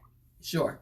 His mom, and everything. Mm-hmm. And then, eventually, I worked in, because he's a very different individual. Yeah. Yeah. Yeah. Very, very complex. You know what I'm saying? Mm-hmm. Some days they might say hi, some days they Come on. You know what I'm saying? You might get the, so, why are you standing here? Mm-hmm. And just like him, for instance, you don't have to tell him anything spiritual about God. Miss J, tell Miss Patty nothing like that. Right. That they know already. They know. I leave my imprint on them. That I try to walk upright as I can. That's right. I'm faithful to my wife. Good. And that entertainment industry, you can really, really show off out there. Listen. Especially being in the position that I was in. Listen. I pride myself on being faithful to my wife, and they see that, they respect that. That's right. That's right. I'm rolling around with a rock star, and all these women throwing that stuff at me. Listen, on a platter. They say, I stay the course. Good. I stay focused. And then, they may or may not be my wife, and they understand why. There you go. Understand what I'm saying? There you go. Because I'm we have a guy. I'm scared. I'm not going to. Listen, fear. Fear. Yeah, the fear. I'm like, I'm scared. I'm getting blessed. See, God, now, it's funny. I mean, I know he got a sense of humor. You know it. Get me? He's like, dude, I ain't gonna suffer you. You know what I'm gonna do? I'm gonna hit them pots. Oh. Always, when I step out the line, Listen, we have a question here. You know, we don't want the pockets I here. be on my knees in my closet. Come on here. Make sure that connection. Make sure that connection Bang. stay linked up. Okay. Yeah. We have a question here. I'm in my closet begging, crying with snot coming out my nose. You know what I'm saying? You know, begging him for what he Listen, you know Jane. Okay. That's another thing too, and I just try to live my life by example. That's way. right. And you know, I got a son. I love my son. He's 20 years old, and he gets it, man. I'm like, he is definitely not his dad or his uncle or his cousin that I grew up with. Any of us. I love the man that he's grown into. My daughter. My wife said I made her kind of hardcore, like, you know, when it comes to dudes. You know, she's just like, she like you. She got the wall of China. Let me tell you something, because it's real life over here, baby. You got to go through the ringer, the loops, the hoops, the shoots, and the ladders. I chased all them little boys away until we dropped off at Florida A&M University. And I was down there moving in, asking dudes, what you looking at? You know what I'm saying? Hey, be clear. Be on the yard watching the rest of move in. Because I've done that. You know what I'm saying? Okay, you were one of those boys. You know me, I'm straight Baltimore. I'm like, right. Me and my son, my son 8 years old, we looking, I'm like, what you looking at? Ain't nothing over here. You know what I mean? Like, you know, so I try to control that thing as much as I can. Yes, please. But not. But like I said, that's all I try to be with. Yeah, good. We have a question here. The question. You know, and Kip. And that's how it is. We have a question here. The question is, can you ask him, in all of the people that he's worked with, who has left the most positive, lasting effect on him? That's an awesome question. Yeah, it's a great question. I've been trying to ask it to you for the last 5 minutes. You've been telling me stuff. It's a brother. He's an elder. He's not with us anymore. He was in the group Arrested Development. His name was Baba OJ. Yeah. And Baba OJ taught me the importance about loving our elders and revering. We're the only nation in the world where we stick our elders in nursing. Yes. We treat them like shit. Excuse my language. We treat them bad.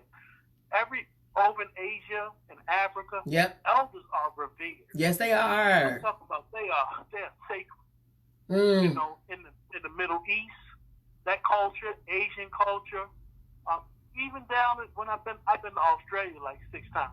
Okay. And even down there, I mean, it's like everywhere else they look at elders differently. Yeah. You know, and it's just like he taught me the importance of. Before I learned this, before I read it in the Word, when God gives you favor, He gives you wisdom that comes along with it. That's right. You know, He does. And you only get that favor through His grace, mercy, and love. Come on. You know, you talking good now, Doc. You in there? No, I mean Baba OJ put game in me, man. He put me up on the game, and he used to just talk to me. We used to have I'm like. Because, you know, Arrested Development was on that. People looked at them like the black culture. Yes. You know, they were very pro us. Yeah, absolutely. The Public Enemy. They weren't as radical as Public Enemy. Right. They were revolution, you know, for the culture, for the That's people, right. Loving the people, loving us, loving our culture, our ethnicity. You know what I mean? Yeah. Baba OJ, and that's crazy because I've been with a lot of artists, and it's like, this man, every time if I could think about anything, I think about him or what he gave me. Good. That's good. That's it. Yeah. That's so probably good. Sound kind of off, but no, that's perfect. That's so good. It makes me want to go listen to I'm everyday people. Okay, now. And now, for me, the question that I would have for you is, number one, are you still in detail work? Are you doing one-on-one work or things like that, or you're just consulting?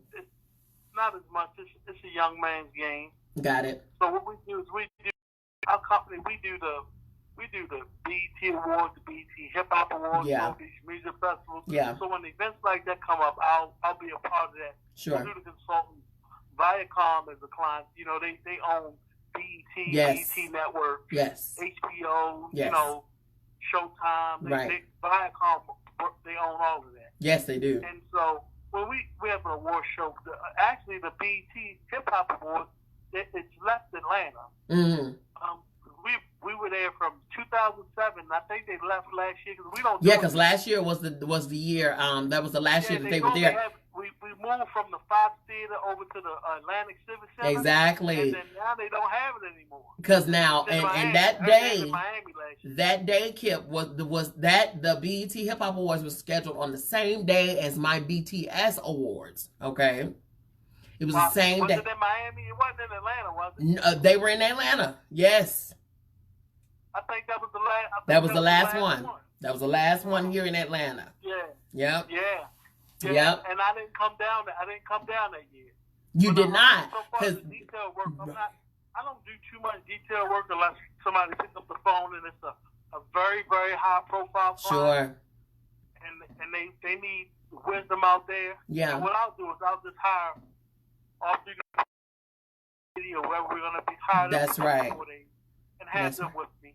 That's right. And move the way we move. Right.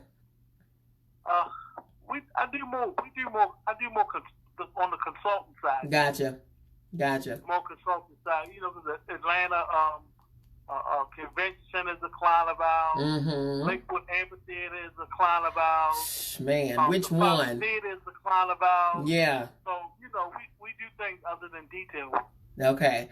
Well, listen. Do you have female officers? Do you have female security? Yes, we do. Actually, we have we have two that work with us. The one female, she's from the West Coast. She's from Oakland. Okay. The Bay Area. Okay. Tamika lives in Vegas now. Okay. And she's been rolling with us for about 10 years. Really? Yeah. She with it too. I'm talking about she'll get what to do. Listen, I need to be on the squad. Line it up. Line it up. Line it up. Don't run your mouth. Take the fade. There you go. I need to be on the crew because I think I can handle me. I can handle my own too. Yeah. That's my sis. That's my baby sis right there. Yeah. Oh yeah. I be telling people don't let the smooth taste fool you. I won't walk into a bar, get into a bar fight with, but I definitely get in a bar fight with her. That's right. Come on here. I know she gonna have my back. Exactly. I tell people all the time, please don't let all of the Maybelline and the caramel complected skin fool you. Okay. Beat up face fool you. Right. Don't let it fool you. Okay. Don't let this beat get you beat down. Don't let the beat get you beat. Okay. Somebody said I'm too girly to be on your crew. Let me tell you something. I'm West Side Chi-Town all day long. Do you understand me? West Side, baby, West Side. Hey, don't let it. I was the only girl amongst all boys for a good bit of my life. Trust and believe. Everybody holler about Inglewood, South Side, and all that. That West Side ain't no joke. West Side Chicago ain't no joke. Listen, the first time she took me over there, Brad lived on Adams. Cicero, ooh, child, in the heart of it. We was at a Walgreens over there one night, about 2 o'clock in the morning. And I ain't had my gun with me. See, I don't know why on Cicero. And some dudes walked in, and I knew from the way they had their hat broke off to the left. I knew who they were. Oh, they 5-star somebody. Yeah, I'm like, wow, man, oh man. And Brett she was at that funkified thing. Yeah. Blowing up everywhere. Yes. Everybody knew who she was. I think we shot the video in a park.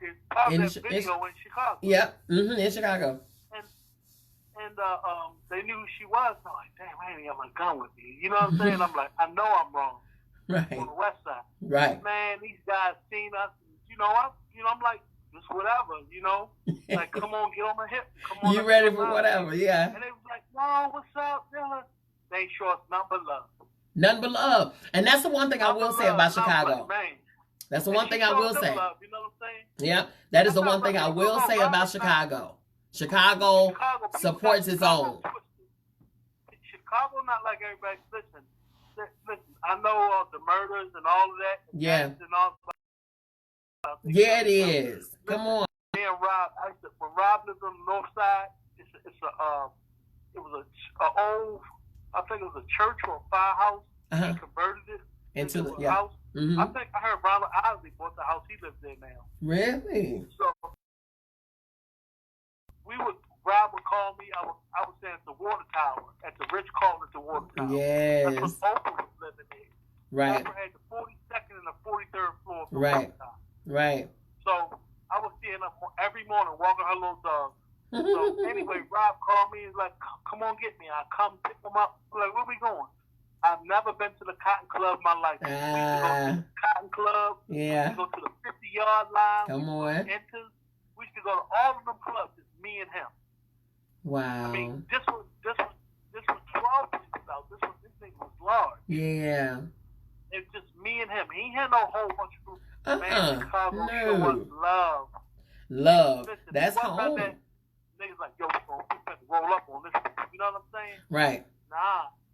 I mean, if they'd have rolled up, you know, I was straight. You know what I'm saying? You were good. You was going to handle. Nah. Yeah, I was good, but I'm like, man, I don't know what everybody's talking about, man. Chicago dudes ain't like that, man. No, not at all. They not like that. Not at all. You know, and like you said, it's that young generation that did not have the OGs. Now, back when I was coming up, even in the games, it was organized games. Yeah. Okay? They had leadership. They had hierarchy. They had, policies and procedures. And we respect the other. We may not roll with the other ones, but we respect them and they respect us, and we're going to keep it like that. Right. They also knew not to mess with nobody's family members, mamas, kids, all of that stuff. Okay? Right. So it was organized.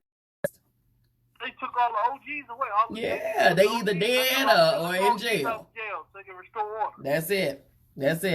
So that's the thing. But yeah, so with that, I just is there any lasting things that you wanted to share, especially for those people who may or may not want to be involved? Share to people regarding your field, regarding getting into it, regarding something they can look forward to, how easy.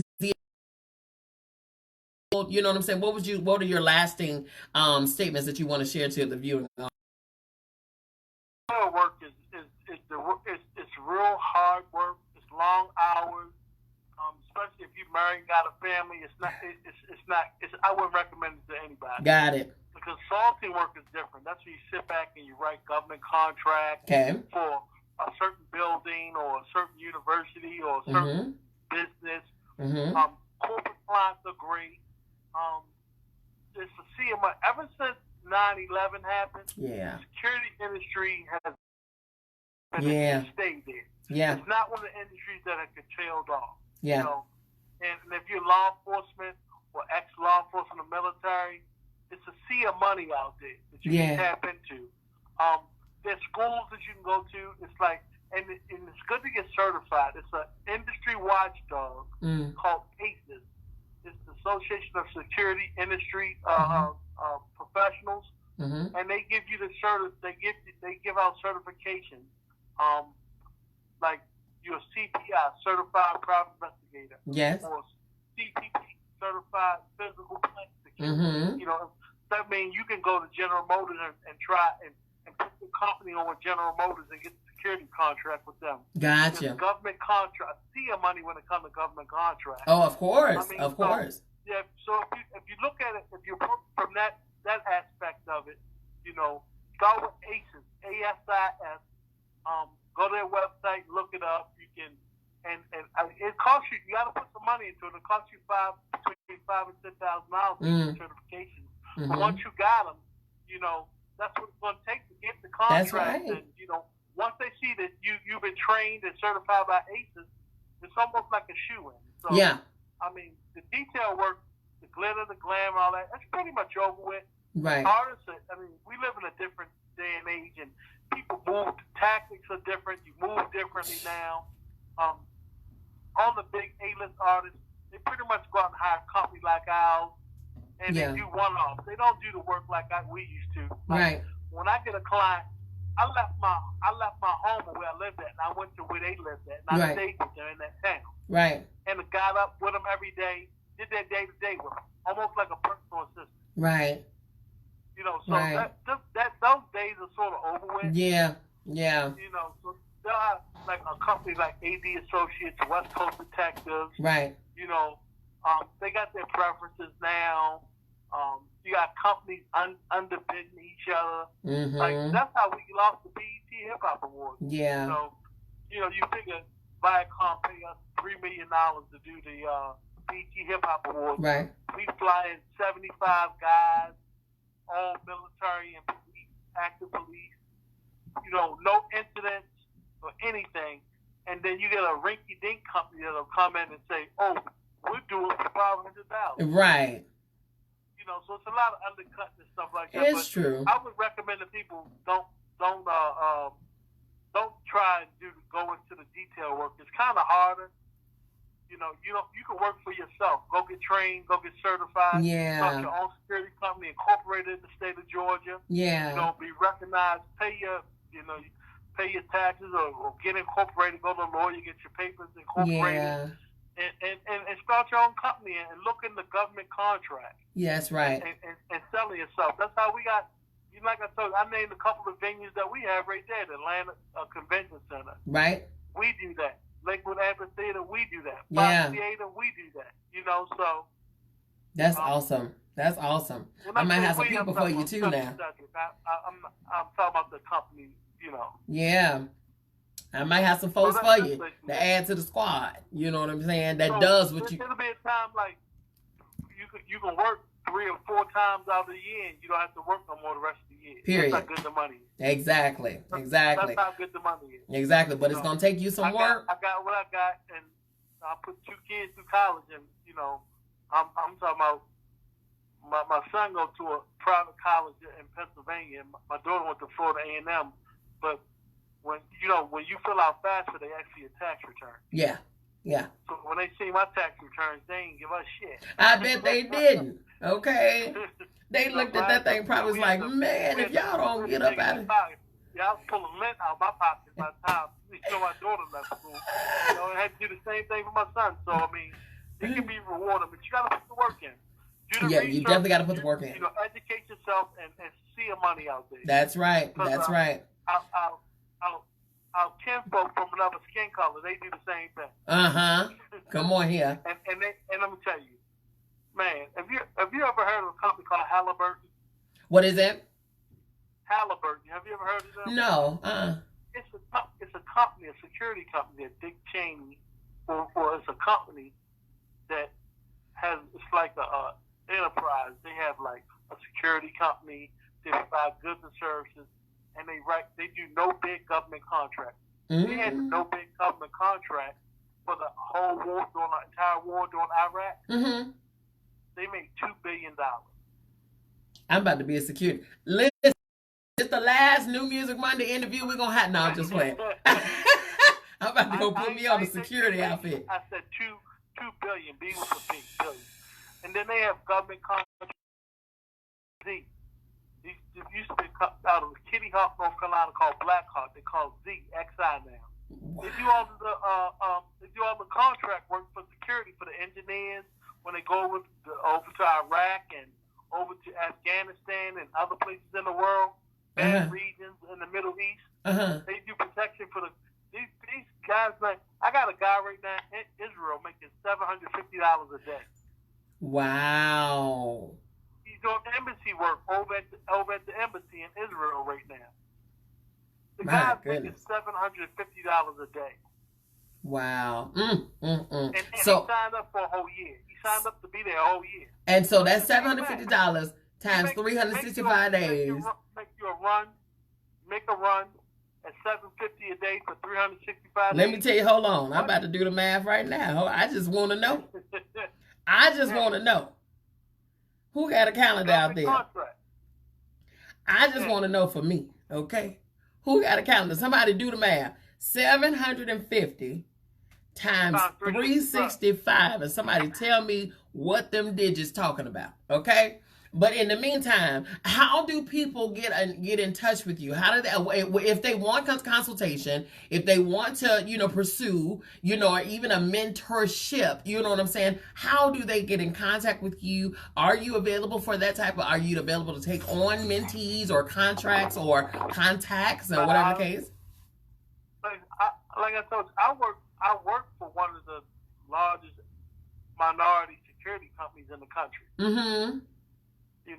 We small fries, and we do about $30-40 million worth of business a year. That's a small fry though. That he said, okay, hold on, I'm gonna put a pause in what you just said. That's value meal money when it comes to what these companies are doing out here. 30, he said we a small fry. We do about 30, 40, 50 million a year. What? Give me one of them fries. I just need one of the fries. Yeah, so I mean it's like I don't get involved in hiring people or recommending people. They got a whole arm of the company that they, when it comes to recruitment and personnel, retired law enforcement or ex-military guys that have some type of formal training, or if you've been to an executive protection EP school and you got certified, that's how they do it. But they have a recruitment arm that get people. They handpick their people. Gotcha. So it's just like Blackhawk, the company in North Carolina. Right. You can't go to them and put in the application. They seek you out. Okay. Listen. If I can say that without trying to, Hey, no, listen. Yeah. I understand. It's like the underground world. Okay. So somebody did that math. Somebody did that math, and the total is $273,750. He making about he making about 250, 260, 275. Yeah. Somebody else say he only signed up for 1 year. 1 year, that's enough. So he might re-up and go back again. Yes, so that's $250,000. Somebody else say on here, a comment say, she said, it sounds like I'm about to be doing security. She said, I don't even like nursing no more. Nah, it's a thankless job. Of course, and this is why the BTS Awards is what it is. Because security positions, bodyguarding and protection and all of that stuff, as well as, like I said, hair, makeup, wardrobe, publicists, managers, all of the things, those are thankless positions. Yeah. So you do what you do, you're putting yourself out there, you're doing what you're doing for the sake of the passion for the job. You know what I'm saying? Because this is something that you enjoy doing, you put yourself into it. And so, yes, absolutely. You're going to do your job regardless. And yes, you get paid for your services or whatever the case. But I don't care what nobody says. You feel good when you are appreciated. Okay? You just do. Yes. You do. And like I said. Let me tell you, I can tell you this. I've done countless things that people don't know of and people would never know about, never saw, where I put my life in jeopardy. I mean, and I've been in about 5 or 6 spots where I'm gonna be honest with you, I didn't think I was gonna make it out of it. But I just know that I'm like, okay, I don't think I'm gonna make it out of this. So I know I'm going to heaven. I do know that. That's right. Absent in his bodies will be present with the Lord. Come on. So I had really accepted the fact that I wasn't gonna make it out of there. Yeah.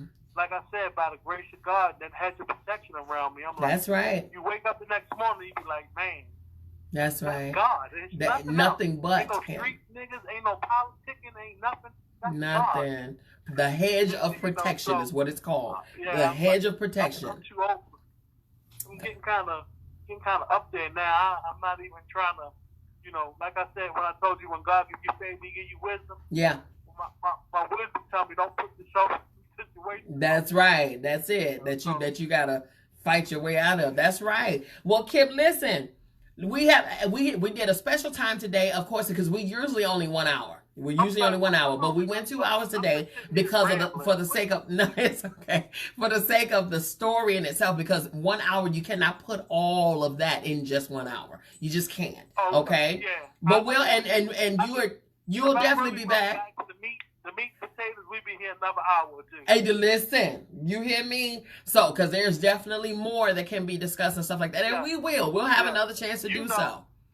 When we sit down, when I see you personally, we sit down. We'll chop it up. You know it.